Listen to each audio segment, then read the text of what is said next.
하나님, 고린도후서를 통해서 하나님의 위로가 필요한, 하나님의 은혜와 능력이 필요한 주의 백성들 이 시간 주 앞에 머리 숙였습니다. 이들에게 하나님의 살아계신 위로와 능력이 넘쳐나게 해주시고 하나님의 말씀 붙잡고 일어서는 저희들 되게 하여 주옵소서. 예수님 이름으로 기도했습니다. 아멘. 여러분, 제가 본문을 증거하기 전에 아까 우리 김순애 권사님 기도하시면서 하나님 앞에서 모든 게 우연이 없다고 했죠. 네? 권사님도 기억나세요? 네. 갑자기 생각나는 게 있어서 이제 우리 앞으로 서로 잘 알아줘야 될 거 아니에요? 지금 저에 대한 얘기도 하고 저의 소개도 하고 여러분의 얘기도 하고 함께 우리 스토리를 같이 공유해야 될 것 같습니다. 하나님은요, 저는 목회뿐만이 아니고 제 인생을 살아가면서 아직 젊지만 하나님한테 정말 우연이 없다는 것을 저는 몇 번이나 절감해요. 제가 대표적인 예를 하나 말씀드려볼게요. 저희 어머니가 저를 41살에 초산하셨습니다. 네, 41살 때 제가 뭐 5번째, 6번째가 아니고 41살 때 저를 처음 낳으셨어요. 그도 그럴 것이 저희 어머니는 자식을 낳을 수가 없어요. 왜냐하면 키가 -RH 네가티브 B형이에요. 한국 사람들은 이 네가티브 B형이 약 30만 명마다 한 명꼴로 있다고 지금은 밝혀져 있지만 한 40, 50년 전에는 네가티브 B형이 뭔지도 몰라요. 근데 어머니가 아기를 가지면 한 배가 불러요. 10개월 다 나면 애가 죽어나와요. 죽어나와요. 근데 우리 아버지가 그래도 참 옛날 어르신들 바람 많이 폈잖아요. 아들 자식 못 낳으면. 우리 아버지 참 우리 어머니 사랑하시면서 끝까지 세잔 안 가시고 우리 어머니 잘 보고 하셨어요. 근데 우리 어머니가 정말 소원이 나이가 40 넘어서까지 자식을 못 낳으니까 아들 하나 낳는 게 소원이에요. 아니, 아들, 딸 구하는 말 하나만 낳는 게 소원이에요. 근데 어머니가 정말 이번에는요 2년 동안 기도하시고 매일 새벽제로 나와서 기도하시고 하나님 저도 하나의 씨를 주십시오. 제가 잘 키우겠습니다. 2년 동안 기도하고 드디어 41살 때에 아들을 가지셨어요. 대개 저희 어머니 연세쯤 되면 41살이면 손주 볼 때거든요. 옛날 어르신들. 그때 저를 가지신 거예요. 근데 어머니가 저를 낳을 때 그제서야 알았어요. 그제서야 병원에 가서 검사를 해봤더니 우리 어머니가 자식을 낳을 때마다 죽어서 나오는 이유가 있었어요. 우리 어머니 피는 마이너스고 우리 아버지 피는 플러스. 우리 대부분 플러스입니다. 거의 대부분이. 플러스 P의 아버지랑 남자 결혼을 하면 아들이 자식이 뱃속에서 플러스일 경우에 엄마 피를 그동안 폐줄로 갖다가 출산할 때 그 피가 섞여서 아이가 죽어나와요. 그러다 의학적 용어로 저가 세퍼진다고 해요.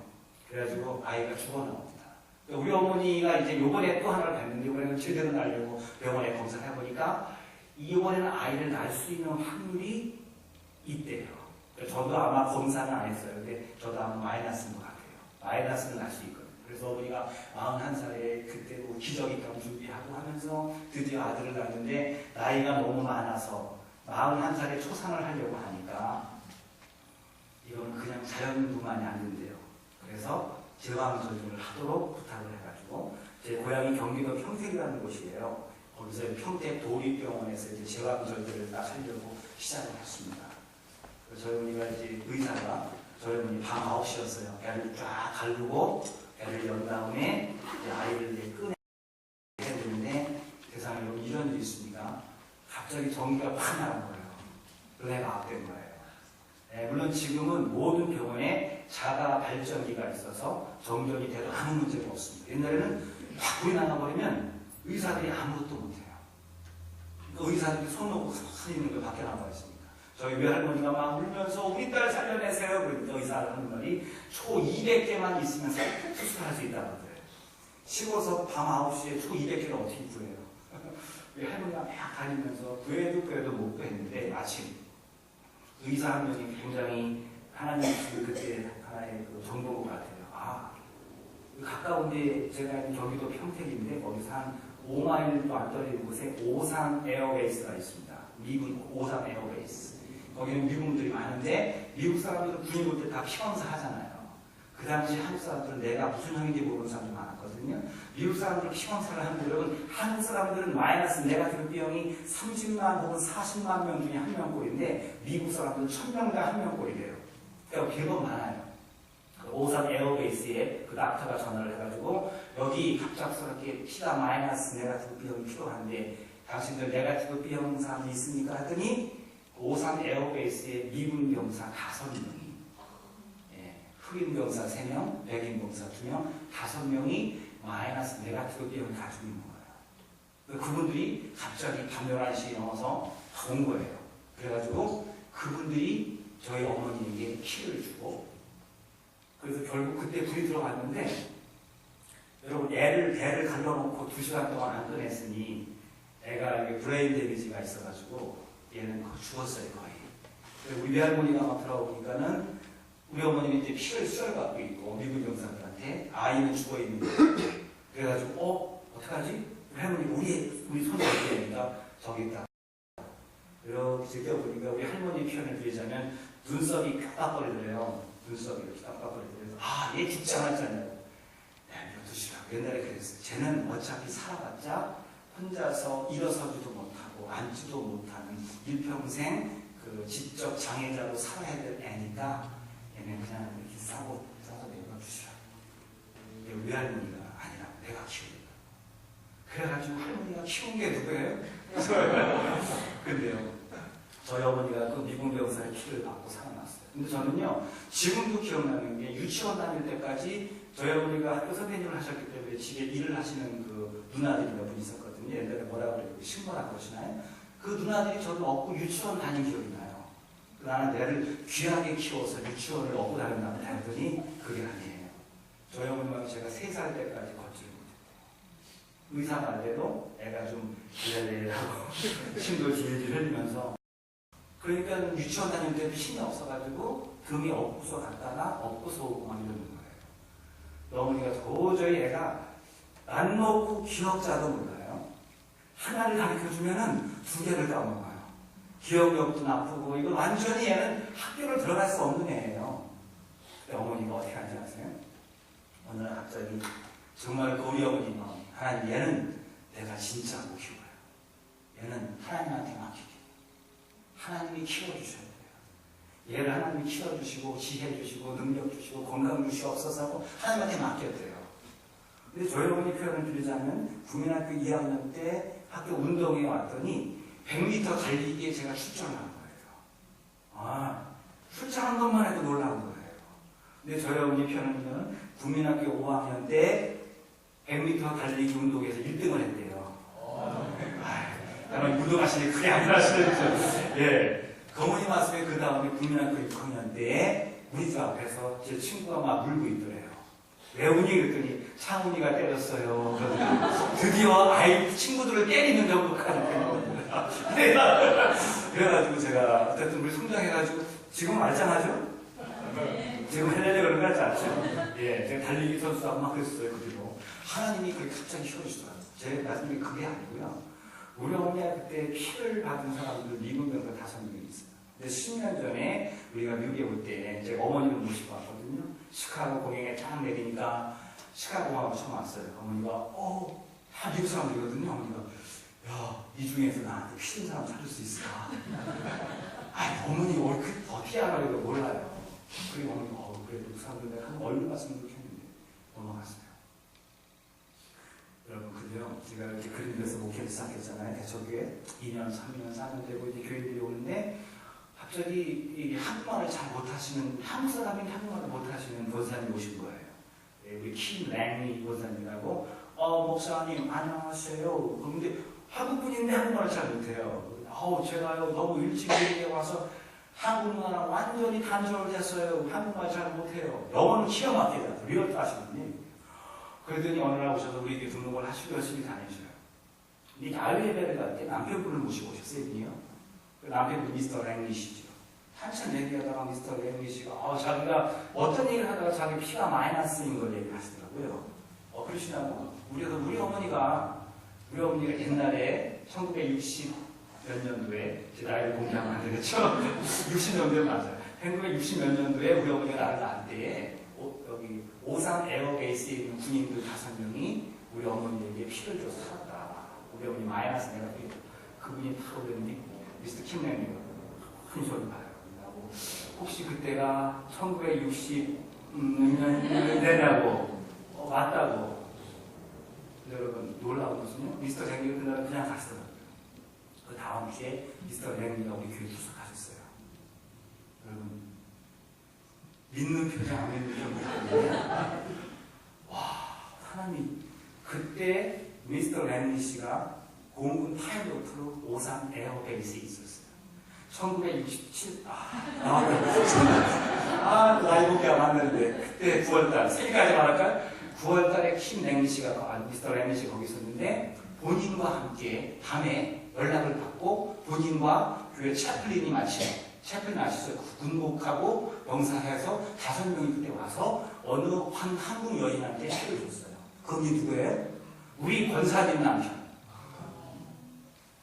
와. 제가 전화번호 드릴게요. 진짜. 우리 어머니보다 킴 랭리 씨가 더 놀래요. 그분도.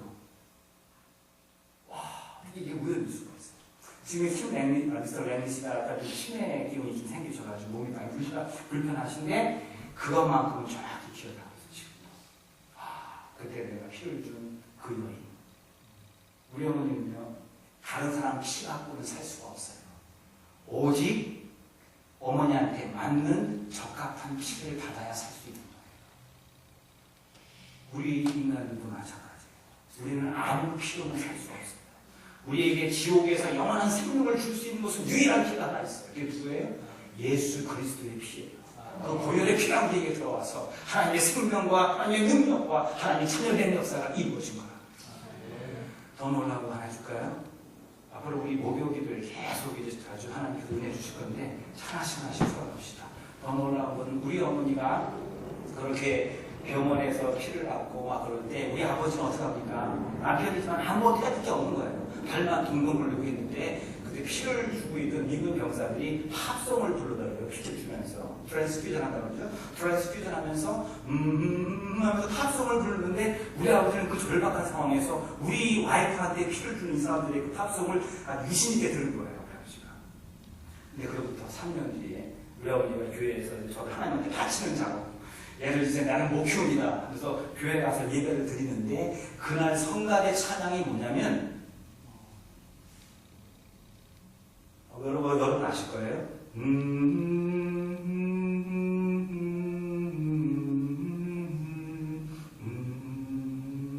이게 뭐예요?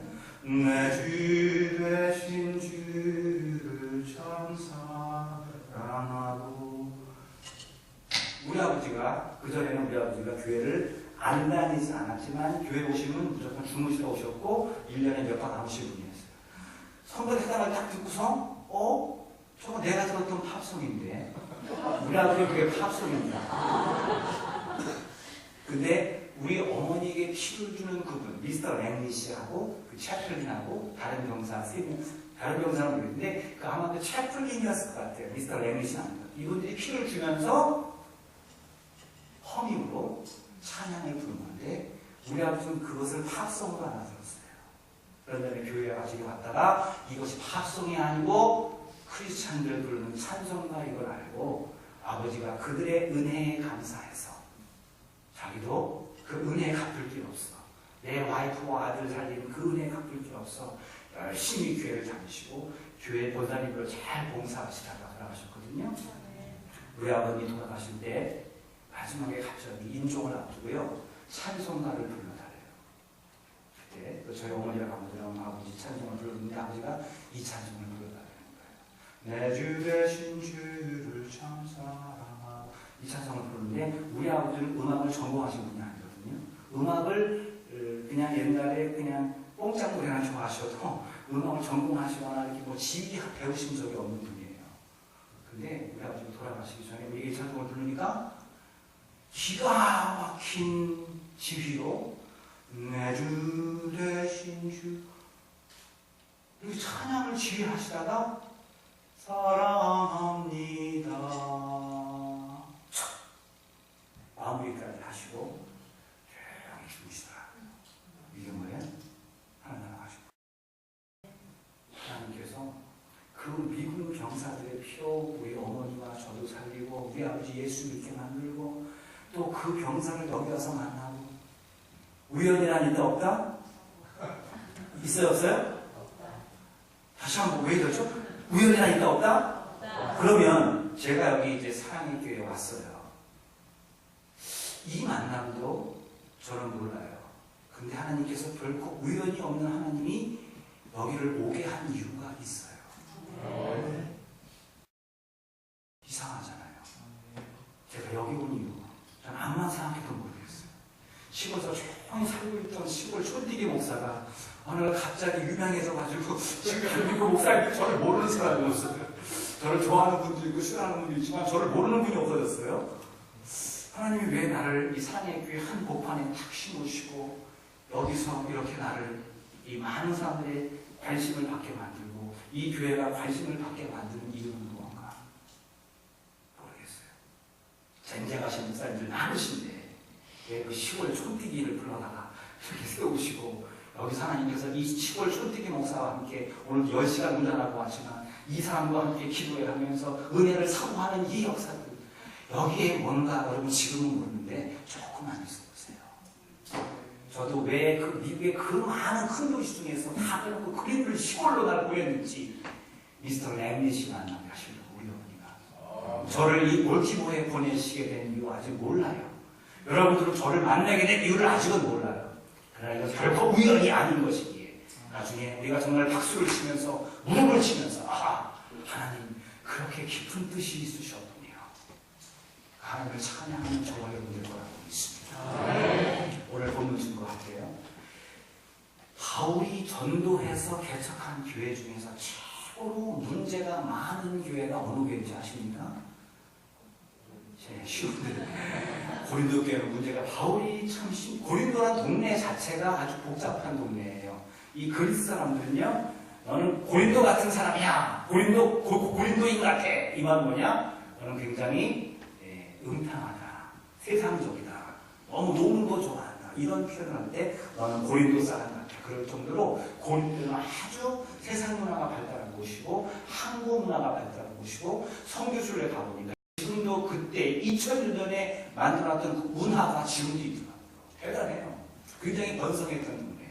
바울이 이 고린도에 와서 그리스도의 복음을 전하고 이 고린도에다가 이제 교회를 세웠어요. 바울이 교회를 세우고 한 1년 남짓 목회하고 다른 곳으로 다 전도하면 또 새로운 교회를 세우고 있어요. 그리고 바울이 떠나간 뒤에 고린도 교회가 문제가 많이 생기기 시작했어요. 교회 내에서 우리 고린도 전서에 그냥 나와요. 은사의 문제. 서로 은사를 많이 받았거든요. 고린도 교회들이. 근데 서로 내 은사가 최고라고. 누구 은사가 최고예요? 아니에요. 우리는 자기 은사는 감사하게 생각하되 남의 은사를 무시하면 안 돼요. 근데 서로 내 은사가 최고라고 막 그래요. 그러더니 또 바울이 떠난 뒤에 바울이 초대 개척 목사예요. 그분이 떠난 다음에 중간에 소위 말하는 말씀 전하는 자들이 왔는데 이게 다 가짜들이다. 그래서 바울을 그렇게 공격하고 바울을 힘들게 만들고 바울이 가리킨 순수 복음을 섞어버렸어요. 고린도 교회들 이상한 쪽으로 빠지게 만들어요. 그리고 고린도 교회들이 한가닥 하는 사람들이거든요. 서로 고린도 교인들끼리 서로 뭐 바울파, 아볼로파, 베드로파, 이것도 저것도 아닌 사람들은 그리스도파 해가지고 서로 고린도 교회끼리 막 갈등이 생겨요. 그거 한 것뿐입니다. 이때부터 로마 통치가 갑자기 본격화되면서부터 고린도 교회에 엄청난 핍박과 환난이 닥쳐오기 시작합니다. 교회에 나오는데 교회 앞마당에서 붙잡아다가 로마 군인들이 붙잡아다가 원형 경기장에 던져버려요. 이것을 뭘 의미하죠? 사자파괴제라는 거예요. 교회에 나오다가 갑자기 진짜 교회 앞마당에서 병거들한테 붙잡혀가지고 원형 경기장에 가서 십자가에 화형당하는 사람들이 생겨요. 여러분, 만약에 여러분이 교회당에 오는데 앞에서 총과 칼을 가진 군인들이 여러분을 침투해서 붙잡아가서 감옥에 집어넣는다고 하면 여러분 교회에 나오시겠습니까? 대답하기 곤란하시죠? 여러분들은 몰라요. 우리 믿음 좋으신 장로님들에게 한번 여쭤볼게요. 장로님 교회에 나오면 죽는데요. 교회 나오면 그 아들 붙잡아. 오늘 주일이에요. 최고 성장하시면 어떡하시겠습니까? 그죠. 곤란하죠. 고린도 교인들에서 똑같아요. 이거 곤란해. 교회를 가야 되느냐, 죽음을 담보로 신앙을 버리느냐. 개중인 고린도 교인 중에서는요, 죽음을 감수하고 로마 병정에게 체포되어서 사자하게 될 걸 각오하고 예배당을 향해 발걸음을 돌리는 사람들이 있었고, 어떤 사람들은 무섭고 두려워서, 또 고린도 교회가 하도 시끄러우니까 발걸음을 끊고 세상을 향해 달려가는 사람들이 많았어요. 어차피 그래서 고린도 교회가 갑자기 줄어들기 시작했고, 남아있는 교인들이 생존의 위험만에 닥쳐있던 이런 위기의 순간에, 고난이 극심한 그 상황에, 정말 그리스도의 능력과 은혜가 아니면 살아갈 수 없는 이 극심한 상황 속에서 어찌할까 모르는 고린도 교회 교인들에게 쓴 현지가 바로 이 고린도 후서에 맞습니다. 특히 고린도 후서 1장은 위로의 장이라고 우리에게 알려주고 있습니다. 여러분, 사랑장 하면은 몇 장? 아니요. 그러니까 어느 성경? 부활장 하면 몇 장? 부활장. 여러분, 괜찮아요. 몰라도 앞으로 저랑 신앙생활 하다 보면 다 알게 되겠지. 부활장, 고린도전서 15장. 믿음의 장? 어느 11장? 11장. 어이구, 예. 근데 위로의 장 하면 고린도후서 1장. 제가 우리 사랑의 교회를 생각해보면 하나님 어떻게 할까요? 이들에게 어떤 메시지를 줄까요? 하나님 때때로 우리에게 필요한 우리에게 그 리액션을 요청할 때가 있어요. 우리에게 충성을 요구할 때가 있고, 우리에게 회개를 요청할 때가 있고, 어떤 봉사와 희생을 요청할 때가 있는데, 제가 여러분을 위해서 기도할 때 하나님께서 저에게 딱 주신 말씀이 이사야서 봤어요. 내 백성을 위로하라. 내 백성을 위로하라. 여러분들이 굉장히 위로가 필요한 분들인가 봐요. 무섭소. 성령의 은혜가 쭉 내려서. 에어컨이 나오게 은혜가 내려오죠? 여러분의 위로가 필요한가 봐요. 그러니까 아멘 하니까 쭉 내려오잖아요. 그죠? 하나님께서 내 백성을 위로하라. 내 백성을 위로하라. 지금 여러분들 하나님께서 저를 통해서 위로의 말씀을 주시고자 합니다. 여러분, 가장 극심한 고난에 처해 있던 고린도 교회 교인들, 그렇다면 가장 극심에 처한 고린도 교회 교인들은 누구예요? 바로 이 자리에 나와 있는 여러분들이 바로 고린도 교회 교인들입니다. 맞습니까? 아멘. 그런데 희한하게 바울이 이 고린도 교회 교인들한테 위로의 말씀을 주면서 1절, 2절은 말 그대로 안부 인사를 해요. 지체구이에 일양만강하옵시 우리도 막 그러고 있잖아요. 1절, 2절은 안부를 말한 다음에 3절 말씀에 고난 가운데 처해 있는 고린도 교인들에게 제일 먼저 한 말이 뭔지 아십니까? 3절 한번 읽어보세요. 첫 문장 시작. 뭐라고요? 저를 보세요. 고난의 극심한 현장 가운데 고린도 교인에게 바울이 제일 먼저 한 얘기가 뭐라고요? 그렇다면 여러분들, 고난의 극심한 최고의 어려운 상황에 처한 여러분들, 아마 제가 보기엔 지금 현재는 아마 미국 이민교회 중에서 가장 힘든 상황에 처한 게 우리 교회 같아요. 제가 보기엔 그래요.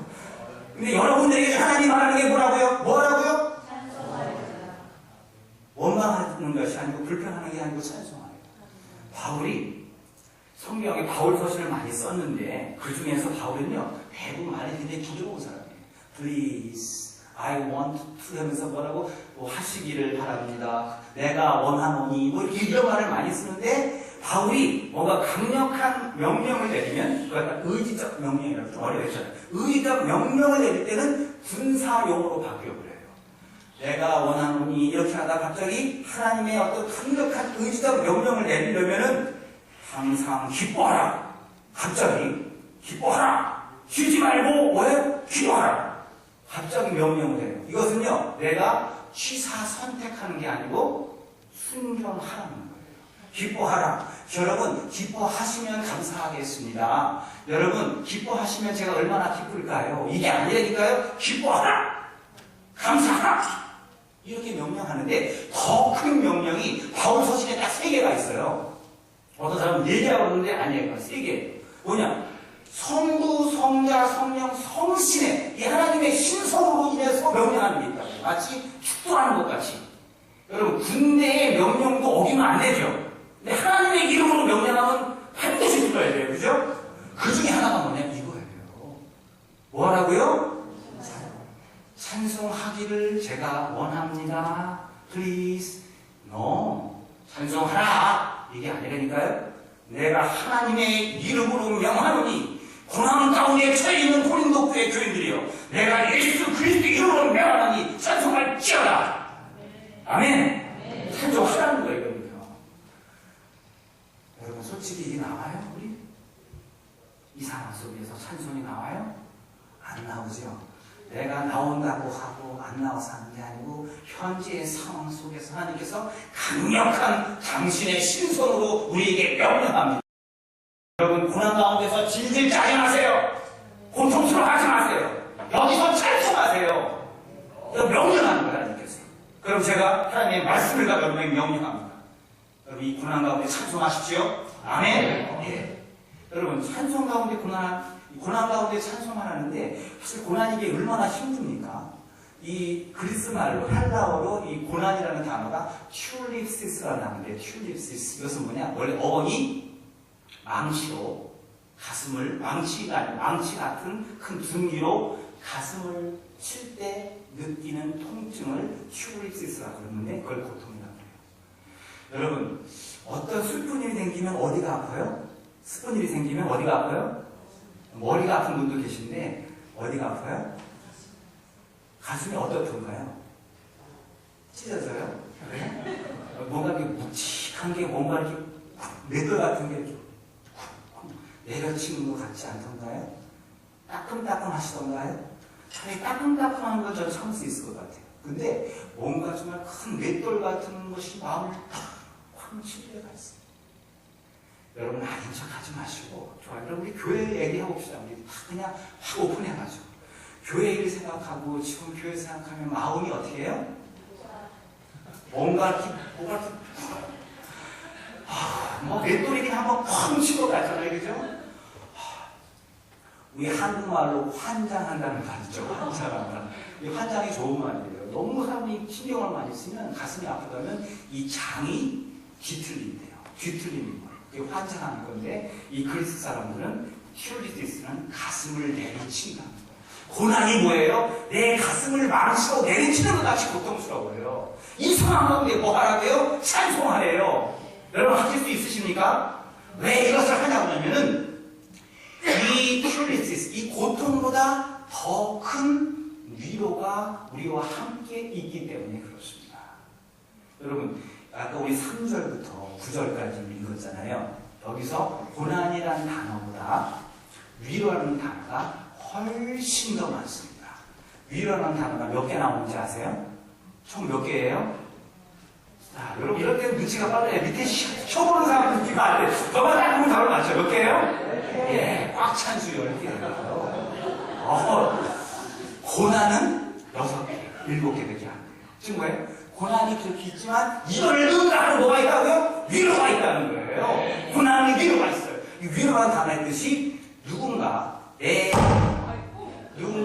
옆에 서서 나를 도운다 이런 의미거든요. 누군가 이 가슴을 내리치는 고통 가운데 있는데 누군가 내 옆에 서서 혹은 내 옆에 앉아서 나와 함께 나를 도운다는 거예요. 그 누군가가 누굴까요?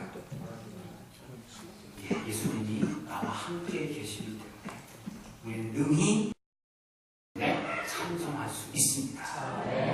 그러면 사실 힘들 때 누군가 내 옆에 있어주는 것만 해도 참 좋죠.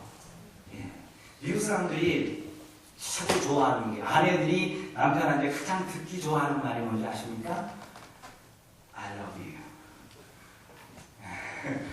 어디 장모님들 많이 하세요?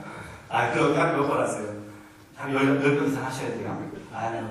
그 다음으로 그 다음에 많이 하시는 게 많이 하는 게 뭔지 아세요? I'm with you. I'm with you. 오늘 남편분도 집에 가서 아내의 눈을 탁 보시고 여보, I'm with you 한번 해보세요. 굉장히 좋아할 거예요. 그럼 누군가 나와 함께 있어도 내가 기쁜데요.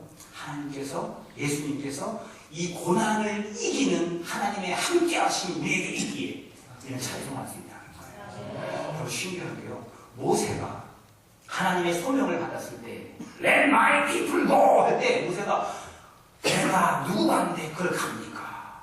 하나님께서 내가 너를 보냈는데 뭐예요? 내가 너와 뭐 한다고요? 함께하리라.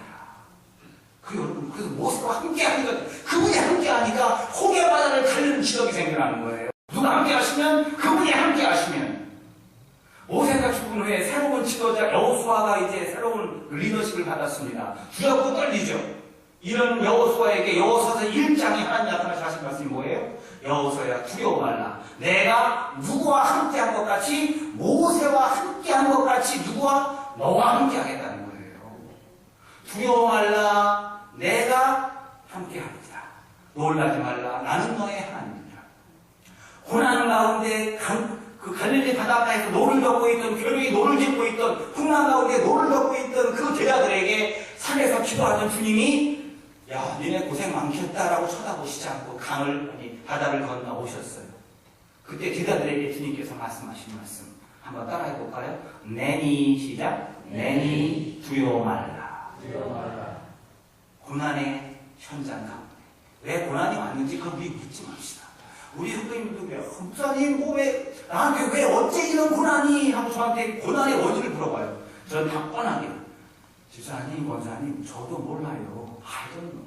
우리는 고난이 왜 왔는가를 파악하는 게 아니에요. 이 고난 가운데 이 한가운데 오셔서 나와 함께 하시는 그 주님, 그 주님을 찬양하는 저와 여러분 되시기를 바랍니다. 여러분 오늘 제가 오니까 좋죠. 네.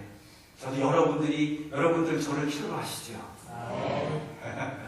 저도 그러니까 열심히 아무것도 달려왔어요.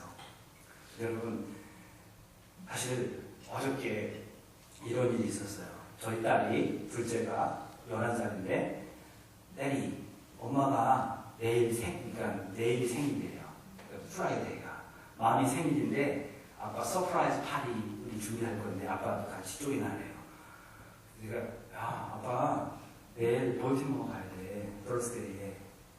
아빠 엄마 생일인데 프라이데이에 모닝에 그래도 케이크가 더 자르고 올라가 프라이데이에 하면 안 돼?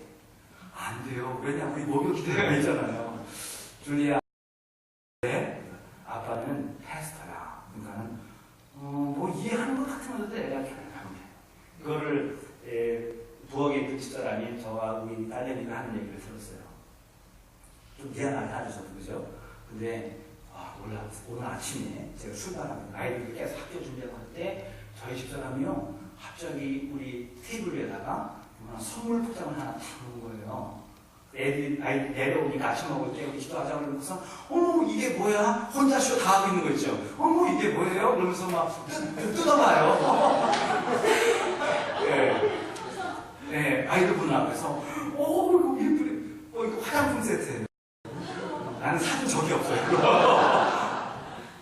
이거 내가 원하던 건데 막 아주 잘하더라고요. 내가 원하던 건데 그러더니 이거 뭐 하나 있네. 또 보니까 올리브 가든 그 기프트 카드 있죠. 그런 거. 이거 아빠가 오늘 볼티모어 가니까 내일 우리 함께 엄마 생일 다시 못하니까 아빠가 우리끼리 먹으라고 준 거구나. 야 우리 내일 가서 먹자. 애들이 그래서 딸내미가 저한테 아빠는 역시 끝내준대요. 그래서 아이들이 학교 보내면 저도 가려고 하는데 우리 집사람이 그래요. 그러니까 여보 당신 아이들은 내가 다 단독 해놨으니까 염려하지 마요. 그리고 그런 자세는 그분들은 당신이 필요해요. 전날 우리 새로 생긴 홈페이지 들어가서 자유 게시판만 보고 그랬나봐요. 한 줄 인사 이런 거 보니까 목사님 목요 기도에 말씀 기도했나 막 이런 걸 보니까 우리 아이도 여보 내 생일 벌써 했잖아. 이 선물 당신이 준 거야. 오케이? 그분들은 당신이 필요해. 조금도 미안한 마음 갖지 말고 왜요? 빨리 가. 그분들은 당신이 필요해. 제가 함께 있는 것만으로도 제가 아니죠. 저를 통해 전해지는 하나님의 말씀을 듣기 위해서 여러분들 제가 필요하시죠? 이렇게 누군가 옆에 있는 것만 해도 기쁘고 찬송할 수 있어요. 하물며 하나님이 우리 옆에 같이 계시대요. 어찌 찬송할 수 없으시겠습니까? 오늘 하나님이 그것을 저와 여러분들에게 요구하고 있습니다. 또 하나 우리가 이 환난 가운데 고난 가운데 찬송할 수 있는 것은요 나중에 이 고난이 다른 사람들을 위로할 수 있고 다른 사람들을 세워줄 수 있고 나보다 더 큰 어려움에 당한 사람들에게 내가 힘과 새 소망을 줄 수 있는 계기가 되기 때문에 이 고난 가운데 찬송할 수가 있는 거예요. 우리 한번 4절 말씀을 볼까요? 4절 말씀 다 함께 시작. 우리의 모든 환난 중에서 위로로서 모든 환난 중에 있는 자들을 능히 위로하게. 네. 뭐라고요? 지금 우리가 환난 받는 거잖아. 이 다음에 우리로 하여금 환난 받는 사람들을 우리가 능히 위로할 수 있는 자들이 되게 만들기 위해서 이 상황 속에 찬송하는 거예요. 여러분, 이 환난이 오래 가지 않습니다. 우리는 힘들죠? 우리는 복잡한데 하나님은 분명히 이 고난 가운데 우리를 빨리 정상화시켜 주실 거예요. 그래서 정말 흐드러지게 찬양하고 뭐 이렇게 그냥 목요일날 오지 않고 그냥 아무 데나 와서 찬송할 수 있고 아무 데나 예배 드릴 수 있는 그날이 분명히 와요. 확실하게 옵니다. 그런데 하나님이 그런 다음에 우리 교회가 정말 놀라운 부흥, 이 볼티모어에 아니 메릴랜드에 버지니아에 놀라운 부흥의 역사가 일어나는 교회 저렇게 보여요. 보이니까 왔죠. 믿음은 뭐의 실상이다? 바라는 거. 즉 지금은 내가 갖지 못했어요. 실상이 뭔지 아세요? 그게 나타나는 거. 믿음의 눈으로 보면 그게 보여요. 좀 보입니다. 분명히. 예전에 많은 교회 성장학자들이 교회가 어려움을 당해서 도움됐다가 어려움을 당했잖아요. 그런 다음에 다시 정상화되고 새로운 리더십이 생기면 이전의 모습은 반드시 회복이 된대요. 예전에 한 우리가 뭐 양이 사이즈가 중요한 거 아니라 한 600명 모였다고 그랬죠? 그 정도 회복되는 거를 하고 그만큼만 해도 감사하겠어요, 목사님. 예수님께서 말씀하셨거든요. 믿음이 적은 자들아. 600명 가지고 왜 그래요, 이제? 6,000명? 너무 큰지 입을 딱 벌리는 건 몰라요. 우리가 이제 이민교회에서 씁시다. 그 다음에 우리 교회에 못지않은 아픔 생기는 교회들이 있으면 우리들이 가서 그 교회들을 돕고 우리 교회가 아플 때 어떻게 이렇게 목요일날 그냥 뼈뼈 모여서 줬던 이 목요 기도회 기도할 때 어머 울었던 우리들의 모습들 이 모든 것들이 하나의 매뉴얼로 만들어놔서 많은 교회들이 아픔과 어려움을 당했을 때 우리 교회를 보라 어떻게 극복했는지 보라 우리가 이민교회 하나의 큰 샘플러가 되길 원합니다. 분명히 그렇기 위해서 지금 이 고난의 현장 가운데서도 힘이 되지 않습니다. 이 다음에 우리 교회에서도 교회 다른 교회를 돕는 그런 특별한 위원회들이 생겨서 우리 가서 기도해주고 우리 교회가 어렸을 때 이런 일이 있었다고 하면서 말씀해주고 하나의 방법도 제기해주고 기도해주는 그런 우리 교회가 되기를 원합니다. 힘들 때 같이 있어주는 게 최고예요. 아픔을 경험해 보니까 알겠죠? 저도 여러분 예전에는 저기 가까운 지역에 아틀란타라는 지역이 있어요. 거기 보면 교회들이 막 어려운 생기는 거 보면은 어이구 힘들겠다 야 좀 힘들겠다 그냥 남 얘기니까 아이고 참 안 됐네 이러거든요. 근데 여러분 남 얘기가 아니고 내 얘기네 지금. 내 발등에 불이 떨어졌네요. 그러니까 이렇게 힘드네요, 그죠? 근데 우리가 이 경험을 하니까 이제는 알게 돼요. 이민교회들이 얼마나 아팠으며 이 아픔의 원인이 어디에 있으며 또 아픔 가운데 이 아픔 가운데 치유하시고 치료하시는 하나님의 손길, 하나님의 섭리 이걸 보면서 아파하시는 하나님의 마음 이 모든 것들이 느껴지지 않습니까? 여러분이 지금 당하는 이 고난 가운데서 반드시 극복하신 후에 여러분이 남들을 사랑할 수 있고 베풀 수 있고 그들을 끌어안을 수 있는 저와 여러분 되기를 부탁을 드립니다. 바울이요 찬송 하나 명령했잖아요. 이거는 군대적 명령도 아니고 하나님의 신성으로 명령하는 거거든요. 왜 찬송하라고 하냐 한 가지만 더 할게요. 뭐냐면 이 고난이 없었으면 우리가 어찌 하나님만 의지하겠느냐는 거예요. 고난이 없었다면 우리는 하나님만 의지하지 않고 다른 많은 것들도 의지하고 다른 많은 것들에게 마음을 뺏겼을지도 몰라요. 바울은 고린도 교회 교인들이요 이 고난 가운데 처해 있습니까? 괜찮습니다. 이 고난 가운데 찬송할 이유는 여러분들이 이 가운데에 하나님만 의지하는 놀라운 세력이 이 안에 있습니다. 그 말을 하는 거예요. 제 얘기가 아니에요. 9절 말씀을 보겠습니다. 9절 말씀. 우리 마음에 시작. 우리 마음에 사형 선고를 받은 줄 알았으니 이는 우리로 자기를 의뢰하지 말고 하나님만 의뢰하라. 이 고난 가운데 바울 자신도 그런 거예요. 바울도 고난을 많이 당했거든요.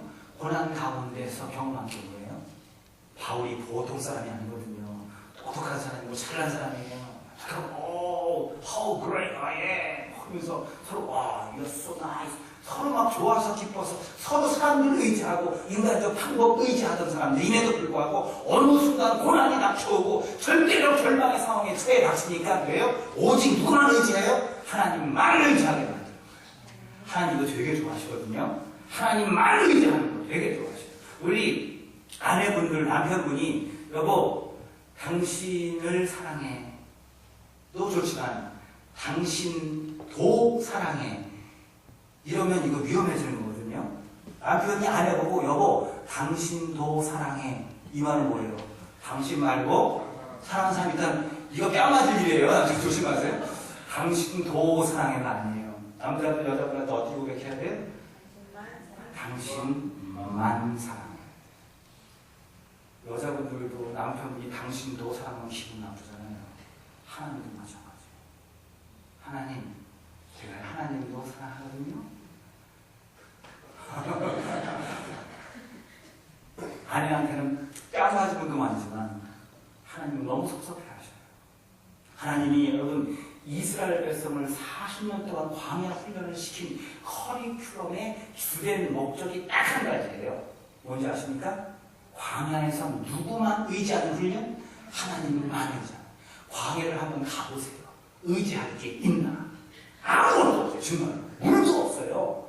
먹을 게 하나도 없어요. 거기서 뭐예요? 하나님만 의지해야 돼요. 그분이 만나를 주지 않으면 단 하루도 생존할 수 없고요. 그분이 발석에 물을 주지 않으면 정말 한 나라도 살 수 없는 곳이에요. 누구만 의지해야 돼요? 하나님만 의지해야 돼요. 그 훈련시키는 광야에서.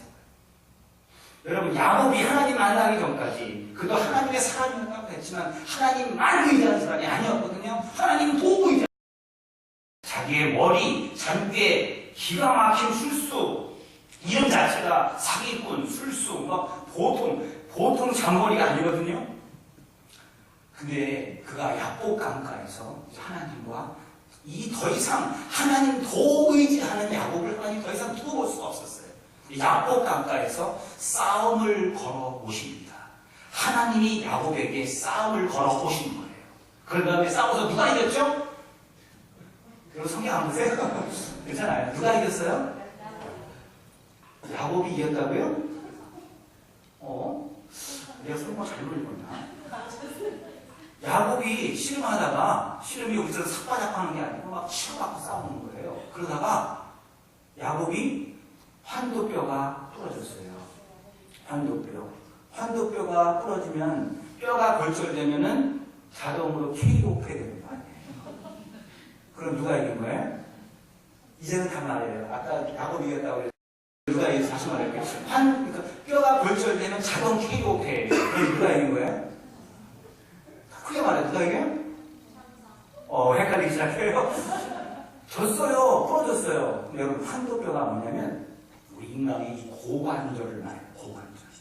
이건 제가 주석에 나와 있는 게 아니에요. 제가 묵사가서 발견한 건데 이 고관절이요. 우리 몸에서 가장 큰 관절이에요. 근데 가장 안쪽에 숨어 있어서 보이지 않는 관절이에요. 지금 뭐예요? 우리의 가장 내면 속에 숨겨져 있는 우리의 자아예요. 이게 하나님한테 뭐 했다고요? 깨진 거예요. 깨지면 자동 KO 하는데 하나님의 천사가 저희 하나님이거든요. 그 얘기 뭐라고 해요? 네가 하나님과 싸워 뭐 했다고요? 이겼다라고 승리를 손을 들었잖아요. 하나님과 싸워서 이기려고 하면 깨지는데 하나님과 싸워서 항복하면 지면 이기는 것이다. 아멘.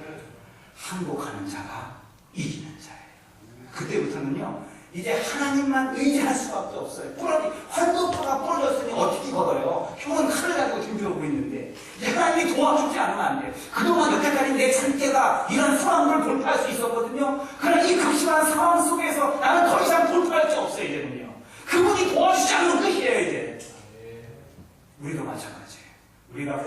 대책하고 여러 가지 준비하고 있지만 결국 하나님께서 움직여 주셔야 돼요. 하나님이 사랑의 교회를 통한 이번에 이 고난을 통해서 우리에게 요구하시는 것, 이제는 우리가 진정으로 하나님만 바라보는 교회가 되자. 하나님만 의지하는 교회가 되자.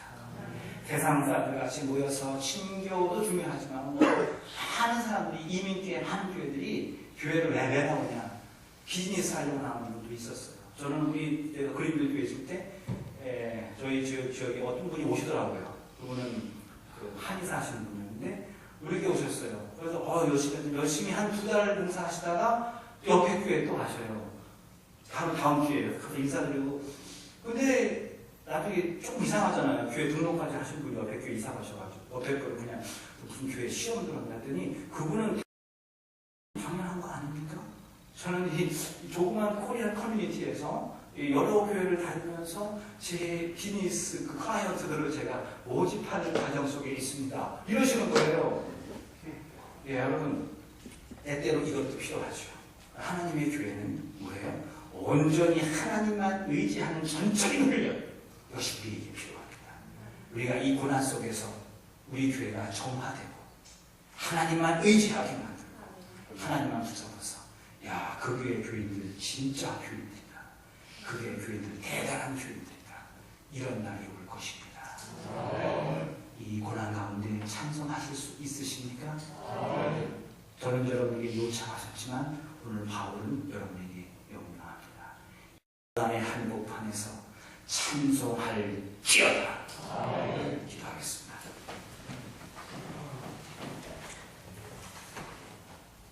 사랑의 아버지 하나님 감사합니다. 저희들 고난의 한복판에 있습니다. 이 고난의 한복판에서 주님 저희들을 도와주시고 이 가운데 찬송할 줄 아는 저희들 되게 하여 주옵소서. 오늘 목요 기도회에 나왔습니다. 하나님 이제 나와서 함께 기도하면서 하나님만을 바라보며 하나님 우리에게 역사하시는 그 역사를 간절히 사모하고자 합니다. 하나님 강권적으로 역사해 주옵소서. 이 고난 가운데 주님을 찬송하며 찬양하는 저희들 되게 하여 주시옵소서. 우리 함께 통성으로 한 2분간 기도하겠습니다. 이 기도에 나온 하나님의 백성들, 하나님의 교회의 많은 문제들 가지고 기도합니다. 이 가운데 하나님 앞에 찬송하는 삶들 되게 해주시고 이 가운데 정말 하나님이 우리 가운데